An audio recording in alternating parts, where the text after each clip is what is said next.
Shalom para sahabat, berjumpa lagi dalam 3 Minute Way bersama saya Petrus. Di video kali ini kita mau mengenal seorang uskup Milan yang tersohor sebagai salah seorang tokoh gereja paling berpengaruh pada abad keempat. Ia dihormati sebagai santo pelindung kota Milan dan juga digelari sebagai pujangga gereja. Ia adalah Santo Ambrosius. Namanya kita peringati setiap tanggal 7 Desember. Ambrosius lahir sekitar tahun 339 di Trier, Jerman.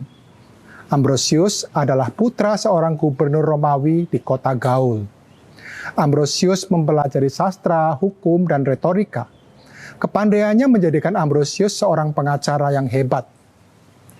Ketika Auxentius, uskup kota Milan, meninggal dunia, terjadilah pertikaian antara kelompok Kristen dan kelompok penganut ajaran sesat Arianisme. Kedua golongan ini berselisih dalam pemilihan uskup yang baru. Gubernur Milan sampai harus datang secara pribadi ke Basilika, tempat pemilihan berlangsung. Saat gubernur sedang berpidato, tiba-tiba terdengar teriakan, "Ambrosius uskup, Ambrosius uskup." Teriakan ini meredakan ketegangan, dan secara aklamasi mereka memilih Ambrosius sebagai uskup Milan. Pemilihan Ambrosius menjadi uskup sangatlah istimewa, karena dari peristiwa itu, ungkapan Vox Populi, Vox Dei, artinya suara rakyat, suara Tuhan, terbukti. Ambrosius sendiri dengan keras menolak pengangkatannya ini, karena ia merasa sama sekali tidak siap. Ia belum dibaptis dan tidak memiliki pendidikan teologis. Namun umat mendesaknya, bahkan gubernur Milan dan kaisar pun memintanya untuk menerima keputusan tersebut. Akhirnya, dengan besar hati, Ambrosius menerima pilihan umat itu. 6 hari berturut-turut, ia menerima semua sakramen yang harus diterima oleh seorang uskup. Seluruh hidupnya diabdikan untuk kepentingan umatnya.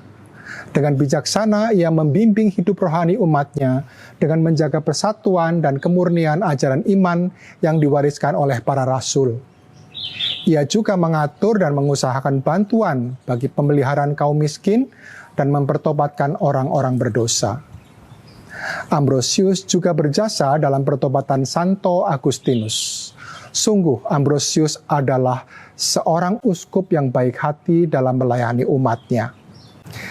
Para sahabat, pada saat kita diberi tugas dalam suatu pelayanan, entah di gereja, di komunitas, atau dimanapun saja, terkadang kita merasa tidak siap atau tidak pantas untuk menjalankan tugas tersebut. Namun, belajar dari kisah hidup Santo Ambrosius, pada saat kita mengatakan ya, Tuhan selalu memberikan rahmat yang kita perlukan. Maka, marilah kita tidak ragu untuk mengatakan ya dalam tugas pelayanan yang Tuhan berikan kepada kita. Karena sesungguhnya rahmat Allah selalu cukup bagi kita. Salam, Tuhan memberkati kita semua. Amin.